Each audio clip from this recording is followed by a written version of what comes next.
नमस्कार दोस्तों, हम लोग धातु एवं अधातु के बारे में अध्ययन करेंगे। कह रहा है कि तत्वों का वर्गीकरण। सभी तत्वों को उनके गुणों के आधार पर दो भागों में बांटा गया, एक धातु और एक अधातु। धातु को हम पढ़ेंगे। कह रहा है कि वे धातु कहलाते हैं जिनमें निम्न गुण होते हैं। जो पहला, जो विद्युत एवं ऊष्मा के सुचालक होते हैं। धातु जो होते हैं ना, वह विद्युत और ऊष्मा के क्या होते हैं, सुचालक होते हैं। दूसरा का पॉइंट देखेंगे। कह रहा है कि जो तन्य होते हैं, अर्थात जिनके तार क्या किए जाते हैं, जिनके तार खींचे जा सकते हैं। उसके बाद से कह रहा है, तीसरा देखेंगे, जो आघातवर्धनीय होते हैं, अर्थात जिनको हथौड़े से पीटने पर वे टूटते नहीं हैं, परंतु उनके पृष्ठीय क्षेत्रफल में वृद्धि हो जाती है। चौथा पॉइंट देखेंगे। कह रहा है कि जिसमें विशेष चमक होती है, जिसे धात्विक चमक कहते हैं। जो धातु होते हैं ना, उसमें विशेष चमक होती है, उसे ही धात्विक चमक कहते हैं। उसके बाद हम अधातु के बारे में पढ़ेंगे।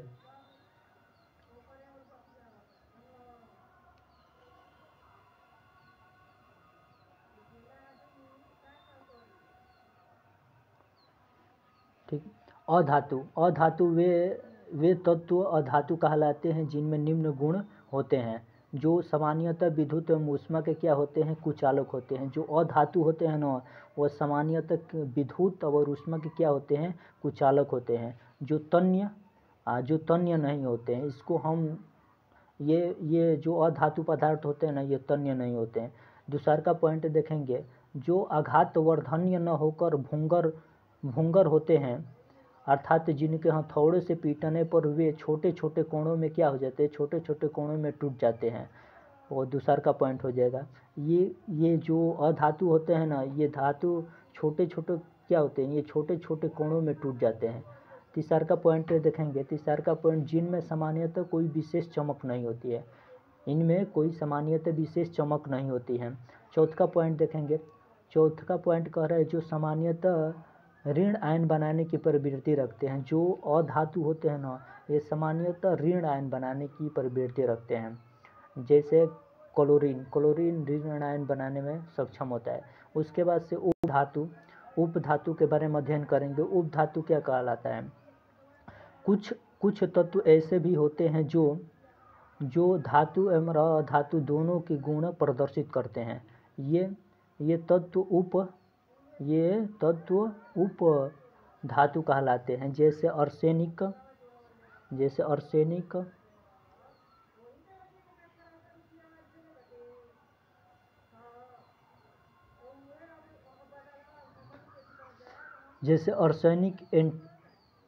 अर्सेनिक एंटीमनी उपधातु हैं, जिनके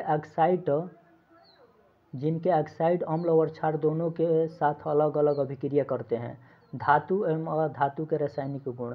धन आयन और ऋण आयन बनाने की क्या होती है, प्रवृत्ति होती है। जो धन आयन और ऋण आयन बनाने की प्रवृत्ति रखती है ना, वही उपधातु कहलाती है। जैसे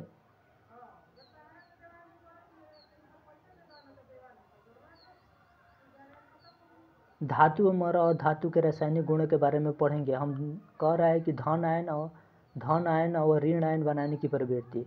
जो सोडियम होती है, जो सोडियम Na, यह धातु है।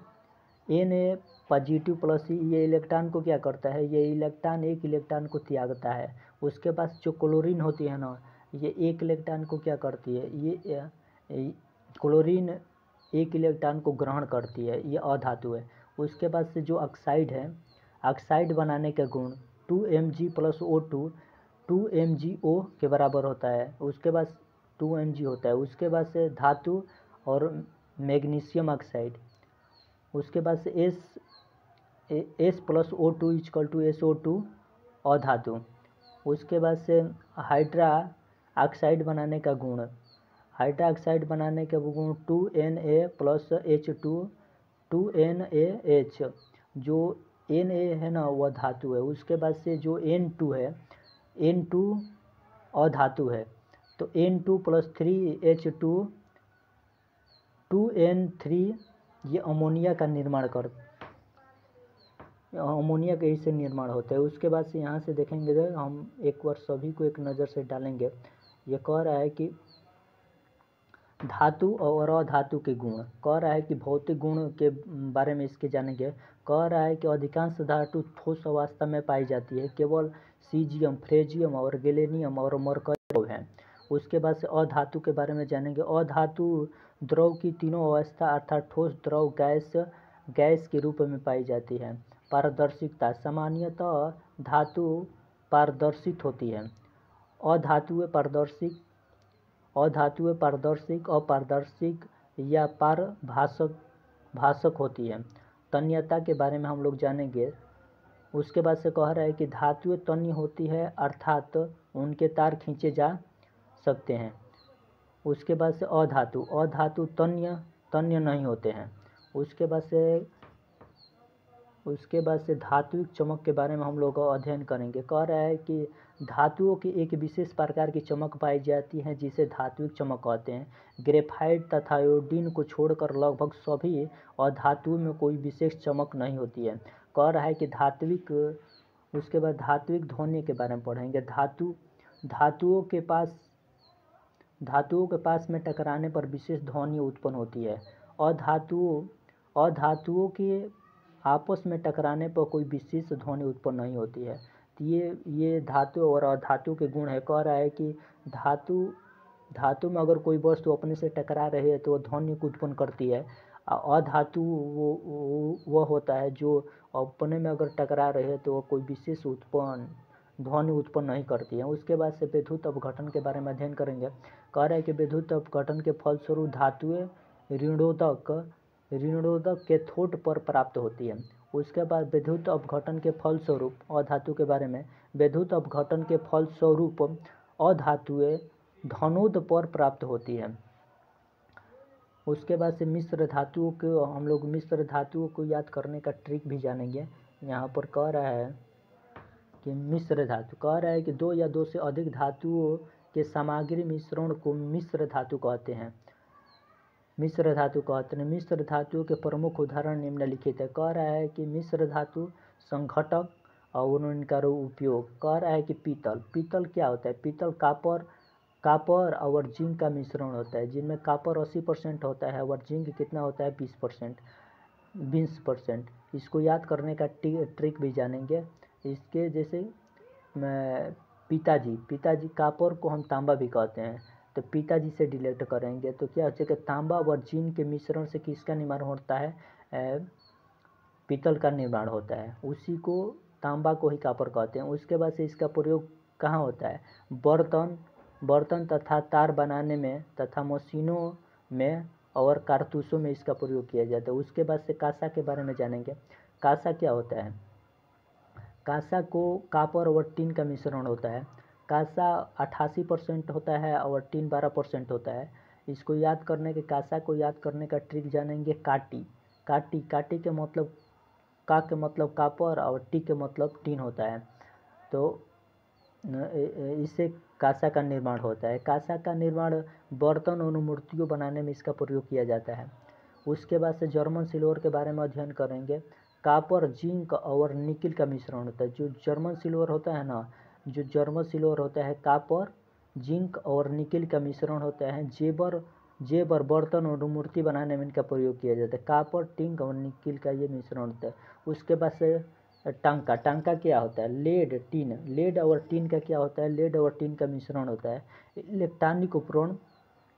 इलेक्ट्रॉनिक उपकरणों में। उसके बाद से कह रहा है stainless steel, iron, chromium, nickel तथा कार्बन। कह रहा है कि स्टेनलेस स्टील किसका निर्माण करता है? स्टेनलेस स्टील आयरन, क्रोमियम और निकिल तथा कार्बन से स्टेनलेस स्टील का निर्माण होता है। इसको बर्तन, मूर्ति, साइकिल के पुर्जों तथा शल्य चिकित्सा के निर्माण में इसका प्रयोग किया जाता है। उसके बाद से इधर पढ़ेंगे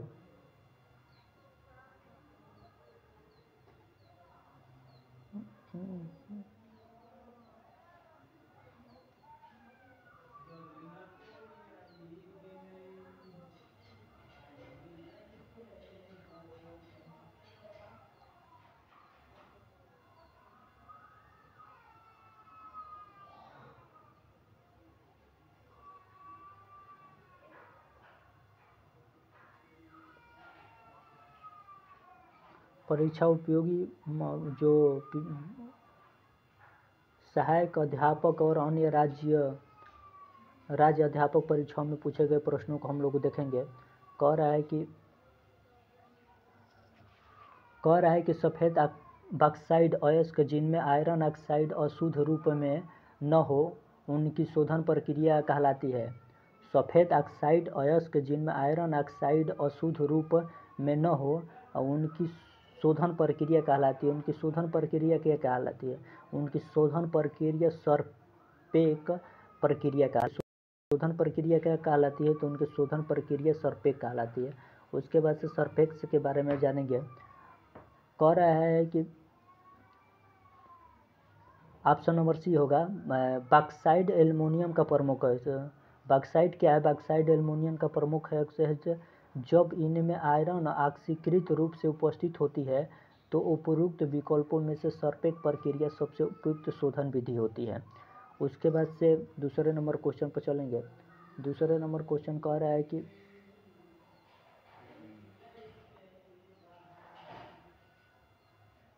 निम्न में से कौन सा न्यूनतम अभिक्रिया है? निम्न में से कौन सा न्यूनतम अभिक्रिया है? आयरन है, कॉपर है, सिल्वर है, गोल्ड है। तो ऑप्शन नंबर इसका क्या हो जाएगा? ऑप्शन नंबर इसका हो जाएगा डी, न्यूनतम अभिक्रियाशील है। तो ये आयरन होगा, कॉपर होगा, सिल्वर होगा, गोल्ड होगा। तो गोल्ड सबसे न्यूनतम अभिक्रिया है। जैसे कह रहा है कि किसी वर्ग के ऊपर नीचे की ओर जाने पर धात्विक लक्षण क्या होते हैं? बढ़ते हैं।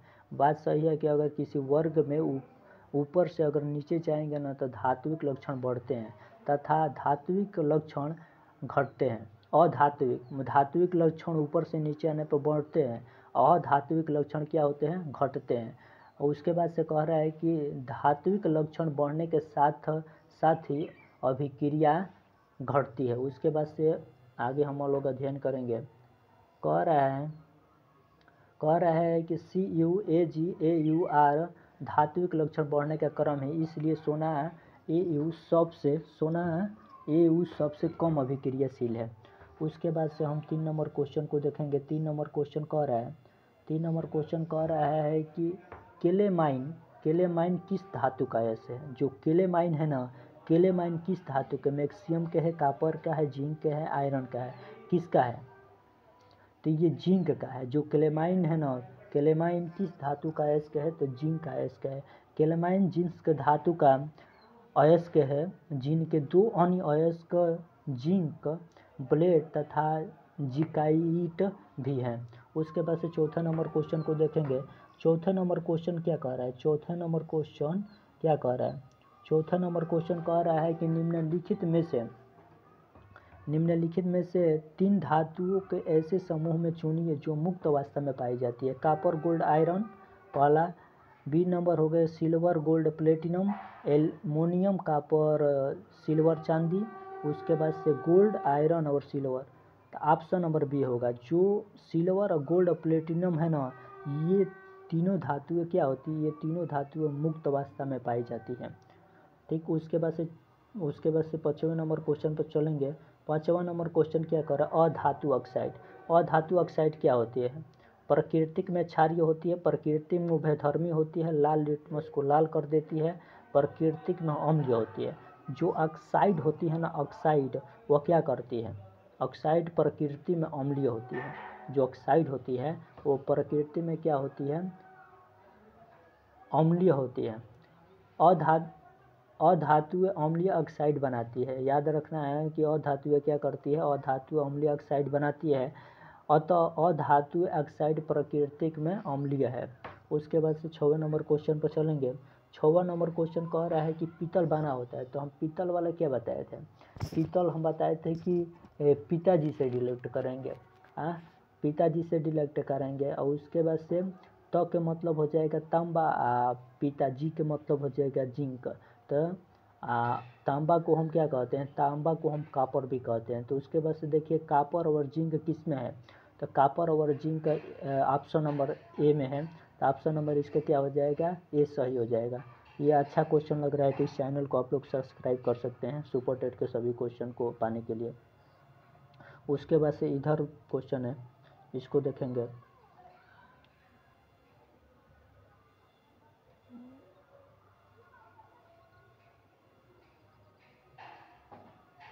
फिर कह रहा है कि कासा, कासा जो है ना, कह रहा है कि कासा, कासा एक मिश्र धातु है। कासा किसका मिश्र धातु है?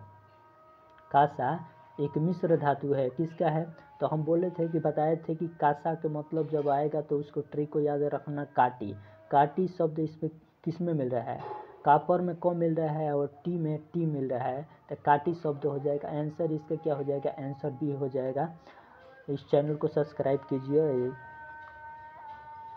उसके बाद ऑप्शन नंबर क्या हो जाएगा? ऑप्शन नंबर बी हो जाएगा। उसके बाद से 8 नंबर क्वेश्चन पर चलेंगे। कह रहा है कि कौन सी मिश्र धातु संभव नहीं है? कह रहा है कि कौन सा मिश्र धातु संभव नहीं है, तो ऑप्शन नंबर क्या हो जाएगा? ऑप्शन नंबर जो बी है ना, वो मिश्र धातु नहीं है। तो ऑप्शन नंबर क्या हो जाएगा? ऑप्शन नंबर बी, पी और जेड ये मिश्र धातु नहीं है। उसके बाद से कि पी व जेड मिश्र धातु संभव नहीं है, क्योंकि इनकी संरचना में बहुत अंतर होता है और दोनों की धनात्मक प्रवृत्ति की धातुएं हैं। उसके बाद से 9 नंबर क्वेश्चन को देखेंगे। 9 नंबर क्वेश्चन क्या कह रहा है? 9 नंबर क्वेश्चन कह रहा है कि धातुओं को वेल्डिंग के लिए, धातुओं को क्या करने के लिए? धातुओं को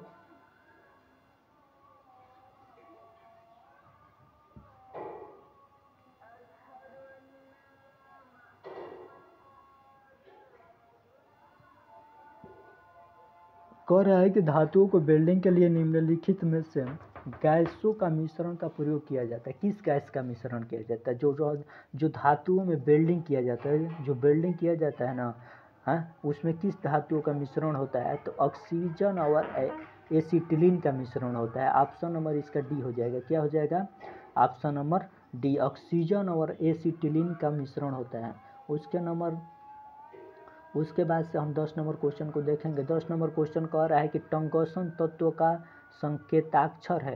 तो टंगस्टन तत्व का संकेताक्षर क्या होता है? बताइए, इसका संकेत क्या होता है टंगस्टन का? तो इसका संकेत W होता है। टंगस्टन का W होता है, टेउरियम का Te होता है, थ्यूलियम का Tm होता है और टीलटियम का Ti होता है। उसके बाद से हम 11 नंबर क्वेश्चन को देखेंगे। 11 नंबर क्वेश्चन क्या कह रहा है? 11 नंबर क्वेश्चन कह रहा है कि निम्नलिखित में से सबसे अधिक ऋण विद्युत तत्व कौन सा है? सबसे अधिक ऋण विद्युत, फ्लोरीन है, ऑक्सीजन है, सोडियम है, ब्रोमीन है। तो जो फ्लोरीन होते हैं ना, सबसे अधिक विद्युत तत्व होती है। निम्नलिखित में से सबसे अधिक ऋण विद्युत तत्व कौन सा है? तो जो फ्लोरीन होती है सबसे अधिक विद्युत ऋणात्मकता होती है। फ्लोरीन की सबसे अधिक, ऑप्शन नंबर ए हो जाएगा। इसकी ऋणात्मकता लगभग 4.00 होती है। उसके बाद से 12 नंबर क्वेश्चन पर आ जाएंगे। कह रहा है नाइट्रिक अम्ल किस धातु पर बेअसर होता है? बेअसर होता है। जो नाइट्रिक अम्ल है ना, किस धातु पर बेअसर होता है? बताइए, निकिल पर, चांदी पर, सोना पर, तांबा पर। तो ये सोना पर होती है। किस पर होती है? तो सोना पर होती है। तो उसके बाद सोना पर होती है। कह रहा है, इसके बारे में हम भी पढ़ लें। कह रहा है कि नाइट्रिक अम्ल HNO3 तथा सोना एयु धातु का बेअसर होता है। नाइट्रिक अम्ल निकिल, चांदी Ag तथा तांबा Cu और जिंक Z आदि धातुओं से अभिक्रिया करता है। उसके बाद से 13 नंबर क्वेश्चन को देखेंगे। 13 नंबर क्वेश्चन क्या कर रहा है? 13 नंबर क्वेश्चन कर रहा है कि कार्बन का अपरूप जो विद्युत का ऊष्मा का सुचालक करता है, विद्युत की ऊष्मा का सुचालक करता है तथा उत्तम ब्यूब्रिटेट है, वह क्या है? मतलब चारकोल है, ग्रेफाइट है, हीरा है, लेमप ब्लैक है। तो कह रहा है कि कार्बन का वह अपरूप जो विद्युत और ऊष्मा का सुचालक है तथा उत्तम ब्यूब्रिकेटनटस है, क्या है? बताइए क्या है?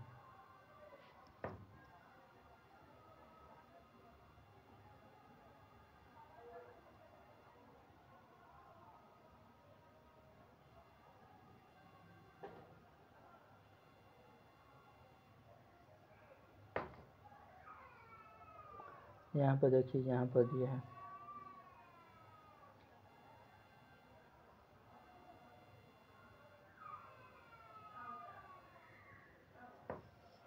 कह रहा है कि कार्बन के दो प्रमुख अपरूप हीरा और ग्रेफाइट होता है। सही बात है कि कार्बन के दो अपरूप कौन कौन होते हैं? हीरा और ग्रेफाइट होता है। ग्रेफाइट मुक्त इलेक्ट्रॉन होता है जो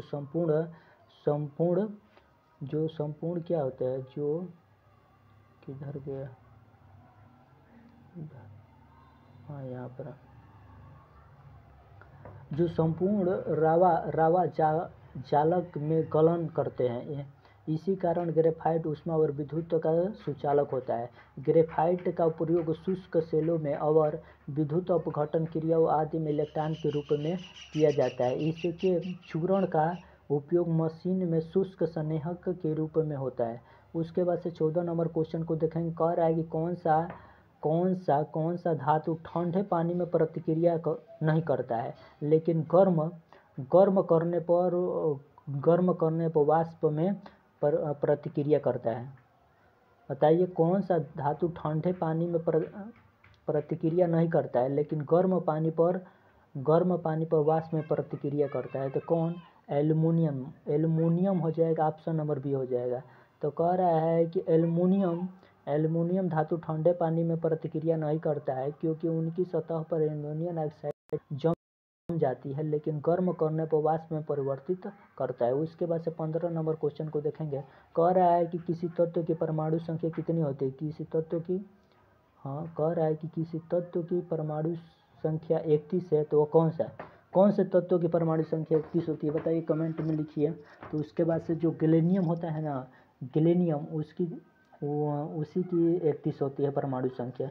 उसके बाद से 16 नंबर क्वेश्चन को देखेंगे। 16 नंबर क्वेश्चन कह रहा है कि निम्नलिखित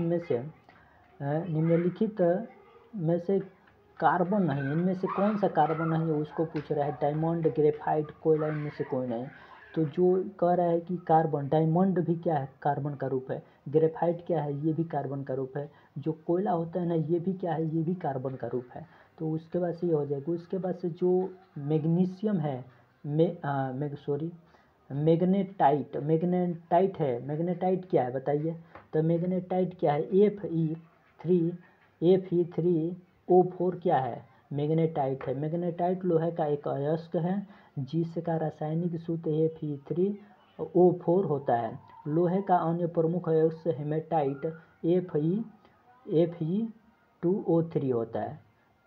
उसके बाद से 18 नंबर क्वेश्चन को देखेंगे। 18 नंबर क्वेश्चन क्या कह रहा है? 18 नंबर क्वेश्चन कह रहा है कि शुष्क सेल में उपस्थित कैथोड है। तो शुष्क सेल में उपयुक्त कैथोड है। तो शुष्क सेल में उपयुक्त कैथोड क्या है बताइए?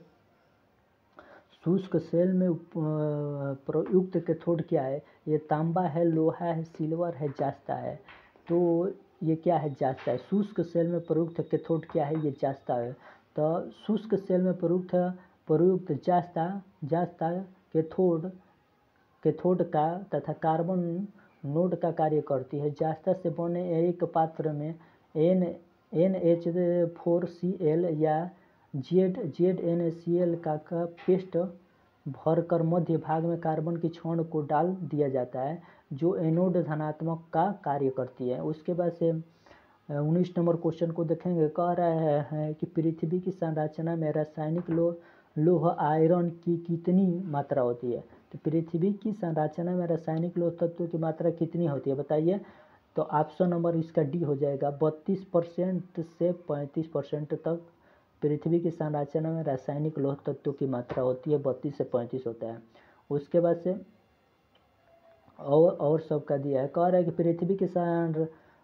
पृथ्वी की संरचना में रासायनिक लौह तत्वों की मात्रा 32% से 35% लगभग पाए जाते हैं। इसके अतिरिक्त ऑक्सीजन 30.17% उसके बाद सिलिकॉन 15.1, उसके बाद से मैग्नीशियम 13.9% और सल्फर 2.9% और उसके बाद से निकेल 1.8% पाया जाता है। उसके बाद से कैल्शियम, एल्युमिनियम तथा अन्य तत्व पाए जाते हैं। भू रासायनिक शास्त्री एफ.डब्ल्यू. क्लार्क के अनुसार पृथ्वी की भूप्रपटी में लगभग 47% ऑक्सीजन है। ये किसके अनुसार 47% पृथ्वी के भूप्रपटी में है? तो वैज्ञानिक का नाम है एफ डब्ल्यू क्लार्क। ये उनके अनुसार 47% पृथ्वी के भूपट्टी में है। उसके बाद से आगे क्वेश्चन को देखेंगे। कह रहा है कि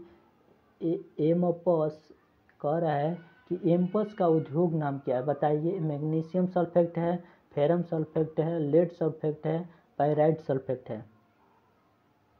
तो एम्पस का औद्योगिकी नाम क्या है? बताइए। ये कमेंट में लिखना है, इसको बताइएगा। इधर और क्वेश्चन हम बता रहे हैं।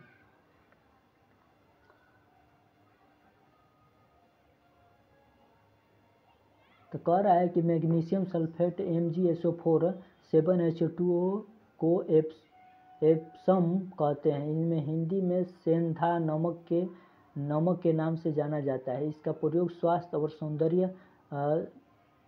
सौंदर्य प्रधान में किया जाता है। उसके बाद से 21 नंबर को क्वेश्चन को देखेंगे। कह रहा है कि बर्तन बनाने के लिए कौन सी निम्नलिखित मिश्र धातुओं का इस्तेमाल किया जाता है? बर्तन बनाने के लिए किसका प्रयोग किया जाता है? बताइए। तो वह सोल्डर का प्रयोग किया जाता है, जिसको सोल्डर भी कहते हैं। पीतल किसका मिश्र धातु है? तो कॉपर और जिंक का मिश्र धातु है। ड्यूरेलुमिन क्या है? Al+Cu+Mg+Am। जर्मन सिल्वर किसका है? जर्मन सिल्वर Cu+Zn+Ni का प्रयोग बर्तन सिल्वर बनाने में प्रयोग होता है। जबकि सोल्डर Sn+Pb सोल्डर का प्रयोग जोड़ों में टांका लगाने से होता है। उसके बाद से क्या होता है? और उसके बाद से 22 नंबर क्वेश्चन को देखेंगे। 22 नंबर क्वेश्चन कह रहा है कि कार्नालाइट किस धातु का है? बताइए। कार्नालाइट किस धातु का है? तो पोटेशियम का है। जो कार्नालाइट है ना, कार्नालाइट पोटेशियम का क्या है? पोटेशियम का धातु है। उसके बाद कार्नालाइट का सूत्र जानेंगे। KMgCl3 6H2O पोटेशियम धातु का है। उसके बाद से कार्नालाइट क्या है? कार्नालाइट पोटेशियम धातु का है।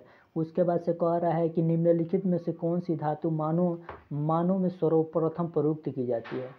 निम्नलिखित में से कौन सी धातु मानव ने सर्वप्रथम उपयोग की, चाहे प्रयुक्त की है? कौन सी धातु? बताइए। लोहा, तांबा, सोना, कांस्य। तो तांबा का प्रयोग किया था। सबसे पहले तांबा का प्रयोग किया गया था। कह रहा है कि मानव द्वारा प्रयोग की गई सर्वप्रथम धातु तांबा है। ताम्र या तामा एक रासायनिक नाम है। इनका संकेत Cu होता है। इनकी परमाणु संख्या 29 है और परमाणु भार 635 है। यह तन्य धातु है जिनका प्रयोग विद्युत के चालक के रूप में प्रधानता से किया जाता है। उसके बाद से 24 नंबर क्वेश्चन को देखेंगे। 24 नंबर क्वेश्चन क्या कह रहा है? 24 नंबर क्वेश्चन कह रहा है कि स्टील को जंग रोधी बनाने के लिए इनमें से कौन सी धातु मिलाई जाती है? तो स्टील को जंग रोधी बनाने के लिए क्रोमियम धातु मिलाई जाती है। ऑप्शन नंबर ए हो जाएगा। उसके बाद से कह रहा है कि स्टील को जंग रोधी बनाने के लिए क्रोमियम धातु मिलाई जाती है। इनका प्रयोग स्टेनलेस इस्पात से भी किया जाता है। यह कठोर होता है। इनका प्रयोग बर्तन, लेड, वाल्व आदि बनाने में भी होता है। उसके बाद से क्या कह रहा है? उसके बाद से कह रहा है कि सीसा पेंसिल में प्रयुक्त होती है। तो सीसा क्या होती है? सीसा पेंसिल में क्या होती है? जो सीसा होती है ना, वो पेंसिल में प्रयुक्त होती है। तो क्या होती है? सीसा पेंसिल में प्रयुक्त तत्व है। क्या है? कौन सा? जो सीसा पेंसिल में कौन सा तत्व का प्रयोग किया जाता है? तो कार्बन तत्व का प्रयोग किया जाता है। ठीक कह रहा है कि सीसा पेंसिल में प्रयुक्त तत्व कार्बन है। ग्रेफाइट भी कार्बन का एक अत्यंत ही उपयोगी क्रिस्टलीय अपरूप है। ग्रेफाइट विद्युत का सुचालक है। यह राख के रंग की मुलायम रवेदार ठोस पदार्थ है। इसमें धात्विक चमक पाई जाती है। कागज पर रगड़ने पर उस पर काला निशान और छोड़ते हैं और इस कारण इसे काला सोना भी कहा जाता है। ग्रेफाइट का प्रयोग कहाँ होता है ये भी देख लीजिए। तो कह रहा है कि ग्रेफाइट का उपयोग, कह रहा है कि धातुओं को गलाने में प्रयुक्त होने वाले उच्च ताप सहस्क्रम के निर्माण में है। उसके बाद से सहस्क्रम सीबल के निर्माण में होते हैं। दूसरा का शुष्क सेलों तथा विद्युत अपघटन क्रिया आदि में इलेक्ट्रोड के रूप में होती है। शीशा, पेंसिल तथा रंग बनाने में उसके बाद से इधर क्वेश्चन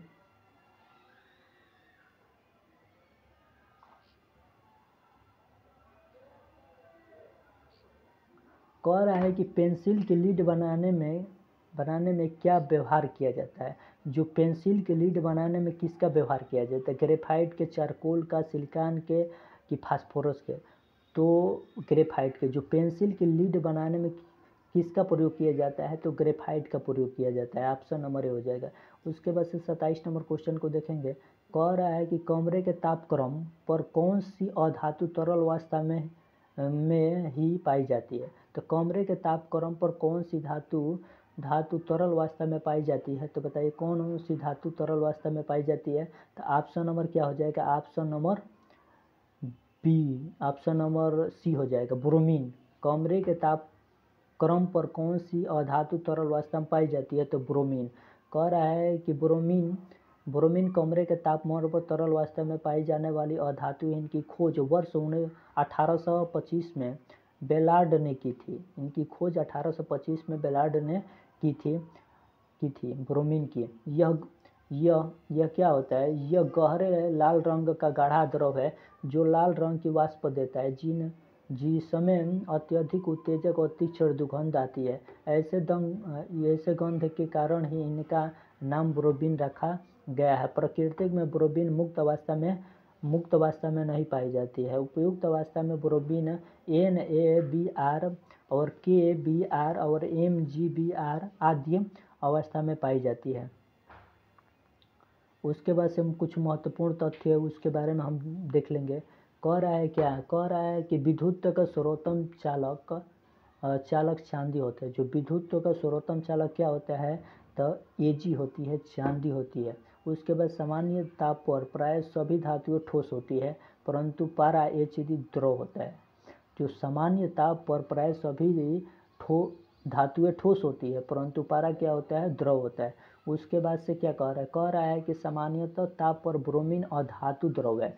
जो सामान्यतः ताप पर ब्रोमीन क्या है, सामान्यतः ताप पर ब्रोमीन अधातु द्रव है। उसके बाद से क्या कह रहा है कि पिग आयरन को कांचा लोहा या ढालवा लोहा कहते हैं। इनमें 93% लोहा, 4.3 कार्बन तथा शेष सल्फर, फास्फोरस, सिलिकॉन की अशुद्धियाँ उपस्थित होती है, जिसके कारण इसका गलनांक कम होता है। उसके बाद से कह रहा है कि इस्पात लोहे का दूसरा रूप है। जो इस्पात होता है ना, लोहे का क्या होता है, दूसरा रूप होता है, जिनमें से एफ ही क्या होती है, 98.8% से 99.8% तक कार्बन। और उसके बाद से कह रहा है कि 0.2 से कार्बन 0.25% से 1.5 तक होती है। और शेष जो होती है Si, सिलिकॉन, फास्फोरस, S और Mn की अशुद्धियाँ पाई जाती है। उसके बाद जर्मेनियम, आर्सेनिक और एंटीमनी ऐसे तत्व है जिनमें धातु तथा अधातु दोनों ही के गुण पाए जाते हैं। इन धातुओं को उपधातु कहते हैं। उसके बाद से कह रहा है कि लोहा तथा एल्युमिनियम का संक्षारण वायुमंडलीय ऑक्सीजन और नमी की उपस्थिति में ऑक्साइड बनाने के लिए प्रयुक्त होता है। धातुओं को संक्षारक से बचाने के लिए गैल्वेनीकरण प्रक्रिया का प्रयोग किया जाता है। इस प्रक्रिया में धातु को जंग से बचाने के लिए धातु के ऊपर जस्ते की परत चढ़ाई जाती है। घरों की छतें बनाने के लिए प्रयुक्त लोहे की चादर बाल्टियों और ड्रमों को संक्षारक से बचाने के लिए प्रयोग किया संसारक से बचाने के लिए गैल्वेनीकरण का करण किया जाता है। उसके बाद से मिश्र धातु प्रायः मूल धातु से कठोर होती है। जो मिश्र धातु होती है ना वो मूल धातु से क्या होती है, मूल धातु से कठोर होती है। जो शुद्ध सोना बहुत मुलायम होता है, जो शुद्ध सोना 24 कैरेट का होता है वो बहुत मुलायम होता है, इसलिए इन्हें आभूषण नहीं बनाया जा सकता है। सोने में थोड़ा तांबा कॉपर मिलाने पर ही कठोर अवर आभूषण बनाने के लिए उपयोगी हो जाता है। उसके बाद से इधर पढ़ेंगे,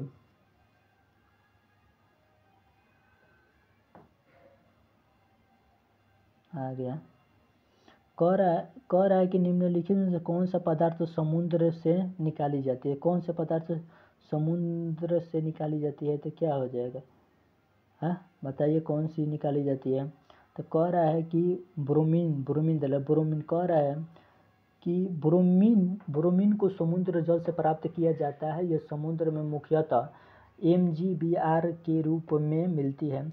समुद्र जल में ब्रोमीन लवण के रूप में 0.006 मात्रा में पाई जाती है।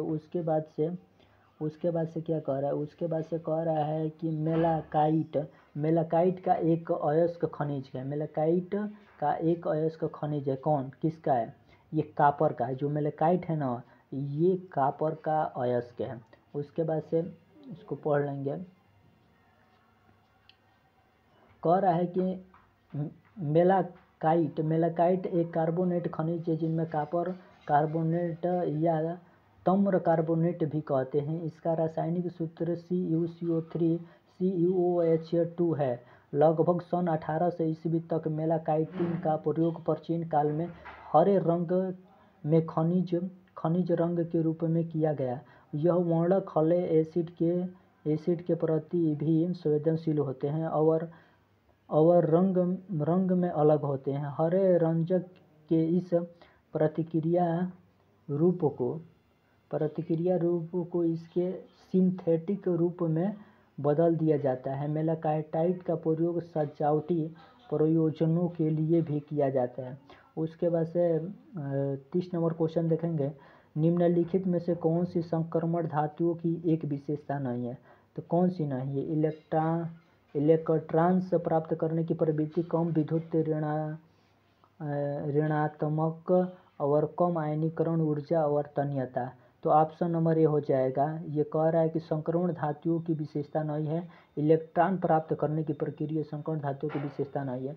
उसके बाद से कह रहा है कि अवर्त सारणी S ब्लॉक और P ब्लॉक के तत्वों उन्हें अपने बाह्य कोश में पूरा करने तथा अक्रिय गैसों की अवस्था प्राप्त करने के लिए इलेक्ट्रॉन को त्याग अथवा ग्रहण करते हैं। परंतु अवर्त सारणी में D ब्लॉक में रखे गए तत्वों को संक्रमण तत्व कहा जाता है, क्योंकि इस तत्वों के 2 कोश अपूर्ण होते हैं तथा ये परिवर्तन संयोजकता प्रदर्शित करते हैं। इलेक्ट्रॉन प्राप्त करने की प्रवृत्ति उन तत्वों में भी होती है जिनके एक कोश अपूर्ण तथा उस कोश में इलेक्ट्रॉनों की संख्या 4 से अधिक हो। उसके बाद से कह रहा है हेमेटाइट का एक अयस्क खनिज है। हेमेटाइट किसका अयस्क खनिज है बताइए। तो हेमेटाइट आयरन का अयस्क है, वही सब लिखा है। आगे बढ़िए। कह रहा है 32 नंबर, कह रहा है कि भारी जल है। भारी जल क्या है, मोनोटेरियम ऑक्साइड है कि पॉलीटेरियम ऑक्साइड है कि ड्यूटेरियम ऑक्साइड है कि इनमें से कोई नहीं। तो ये क्या है, ऑप्शन नंबर हो जाएगा ये सी नंबर, ड्यूटेरियम ऑक्साइड है। जो भारी जल है ना ये ड्यूटेरियम ऑक्साइड है। उसके बाद से इधर आ जाएंगे। उसके बाद से इधर कह रहा है कि ड्यूटेरियम ऑक्साइड को भारी जल D2O कहा जाता है, क्योंकि इनमें ड्यूटेरियम D2 होता है। यह हाइड्रोजन एक भारी समस्थानिक है। इनकी खोज 1932 ईस्वी में यूरे तथा वासवर्न ने की। इनका अणु भार 20 होता है तथा साधारण जल के 5000 भाग में 1 भाग भारी जल होता है। और भारी जल के रासायनिक उत्पादन में गतिज और समस्थानिक प्रभाव तकनीकी का प्रयोग होता है। उसके बाद से कह रहा है कह रहा है कि भारी जल का मुख्य उपयोग नाभिकीय संयंत्रों में होने वाली नाभिकीय विघटन प्रक्रियाओं के दौरान उत्पन्न न्यूट्रॉन को अवशोषित करने के लिए मंदक के रूप में प्रयोग की जाती है। निम्नलिखित धातुओं में से कौन स्वतंत्र अवस्था में पाई जाती है? तो निम्नलिखित धातुओं में कौन स्वतंत्र अवस्था में पाई जाती है? तो जो सोना होती है ना, एल्युमिनियम, सोना, क्रोमियम और जस्ता, वो सोना स्वतंत्र अवस्था में पाई जाने वाली ये क्या है? धातु है। सोना धातु, तो कह रहा है कि सोना धातु ही स्वतंत्र अवस्था में पाई जाने वाली, जबकि अन्य धातु संबंधित अयस्क से प्राप्त की जाती है। उसके बाद से क्या कह रहा है? उसके बाद से 34 नंबर क्वेश्चन को देखेंगे। कह रहा है एल्युमिनियम धातु को प्राप्त किया जाता है। तो एल्युमिनियम धातु को कैसे प्राप्त किया जाता है? बॉक्साइट से प्राप्त किया जाता है। ऑप्शन नंबर सी हो जाएगा। उसके बाद से कह रहा है कि भूपर्पटी में धातु के एल्युमिनियम सर्वाधिक मात्रा में पाया जाता है। एल्युमिनियम मुक्त अवस्था में नहीं पाई जाती है। मुक्त अवस्था में यह धातु विभिन्न अयस्कों के रूप में पाई जाती है। एल्युमिनियम के मुख्य खनिज बॉक्साइट, भग्रो, फेल्डस्पार और लापिस एलुनाइट आदि हैं। औद्योगिक रूप से एल्युमिनियम बॉक्साइट से प्राप्त किया जाता है। बॉक्साइट अयस्क मुख्य रूप से क्या होता है? झारखंड, उड़ीसा और छत्तीसगढ़ में पाए जाते हैं। जो बॉक्साइट अयस्क ना मुख्य रूप से क्या है? झारखंड, उड़ीसा और छत्तीसगढ़ में पाए जाते हैं। उसके बाद से यहाँ 35 नंबर क्वेश्चन को देखेंगे। निम्नलिखित में सबसे भारी धातु क्या है? तांबा है, यूरेनियम है, एल्युमिनियम है, चांदी है। क्या है? तो ऑप्शन नंबर क्या हो जाएगा? ऑप्शन नंबर बी हो जाएगी, यूरेनियम हो जाएगा। सबसे भारी धातु यूरेनियम हो जाएगा। उसके बाद से कह रहा है कि यूरेनियम की खोज 1789 में कालाप्रोट द्वारा वही ना, कालाप्रोट द्वारा पिच ब्लेंड नामक अयस्क से हुआ।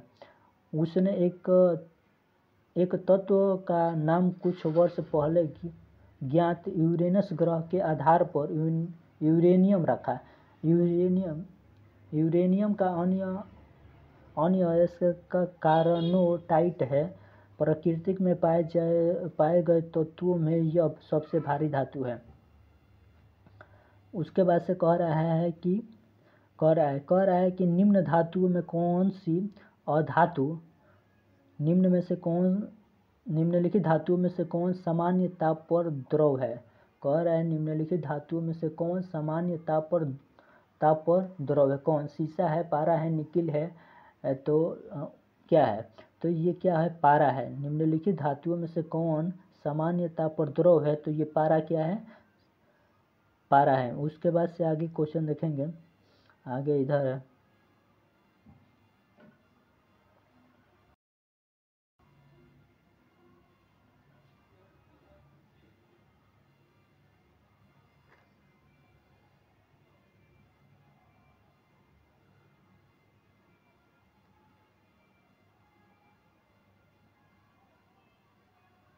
यहाँ से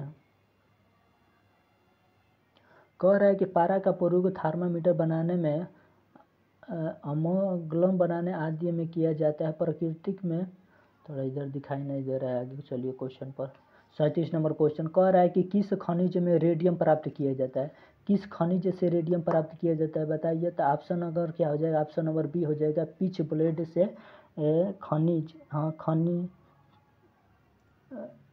रेडियम प्राप्त किया जाता है। तो पिच ब्लेड से क्या किया जाता है? रेडियम प्राप्त किया जाता है। उसके बाद से आगे चलेंगे। इसके आविष्कारक जानिए। रेडियम पिच ब्लेड से प्राप्त किया जाता है। हेमेटाइट से लोहा प्राप्त किया जाता है, जबकि औषधि सेलों से चूना पत्थर प्राप्त किया जाता है। रेडियम का आविष्कारक 1898 में पियरे क्यूरी और मैडम क्यूरी ने की थी। तो कह रहा है कि रेडियम का आविष्कार 1898 में पियरे क्यूरी और मैडम क्यूरी ने किया था। उसके बाद से सूची को देखेंगे। ये सूची क्या कह रहा है? ये सूची को हमें मिलाना है। कह रहा है कि सूची फर्स्ट को सूची सेकंड से क्या करना है? हमें मिलाना है। तो जर्मेनियम क्या है? जर्मेनियम क्या है बताइए। जर्मेनियम क्या है? क्या है, देख लिया जाए जर्मेनियम क्या है। ऑप्शन नंबर इसका क्या है, ऑप्शन नंबर इसका डी सही है। तो डी, ए का 2 नंबर और बी का क्या हो जाएगा, बी का 1 नंबर। देखिए यहाँ से कह रहा है कि जर्मन सिल्वर क्या हो जाएगा, जर्मन सिल्वर निकिल हो जाएगा। और क्या सोडियम क्या हो जाएगा, सोडियम टिन हो जाएगा। अब ब्लीचिंग पाउडर क्या हो जाएगा, ब्लीचिंग पाउडर कोल्ड्रिन हो जाएगा। हाइपो क्या हो जाएगा, सोडियम हो जाएगा। ऑप्शन नंबर पहला का क्या हो जाएगा, पहला का निकिल दूसर में, और बी का क्या हो जाएगा, पहला में। तो देखिए किस में दिया गया है, ए का क्या है, ए का दूसर का में, बी का 1 में, ये डी नंबर ऑप्शन हो जाएगा। वही सब लिखा है। उसके बाद से आगे चलेंगे। कह रहा है कि स्टेनलेस स्टील बनाने में किस लोहे का प्रयोग किया जाता है। तो स्टेनलेस स्टील बनाने में किस लोहे, क्रोमियम और निकिल का प्रयोग किया जाता है स्टेनलेस स्टील बनाने में। तो क्रोमियम और निकिल का प्रयोग ऑप्शन नंबर डी हो जाएगा। उसके बाद से 40 नंबर क्वेश्चन को देखेंगे। उसके बाद से क्वेश्चन हो गया। उसके बाद कह रहा है कि स्टेनलेस स्टील का संगठन आयरन 89.4 और उसके बाद से क्रोमियम 10% और मैग्नीशियम 0.35% और कार्बन 0.25%। ये क्वेश्चन अच्छा लगा तो इस चैनल को सब्सक्राइब कीजिए। जय हिंद, जय भारत।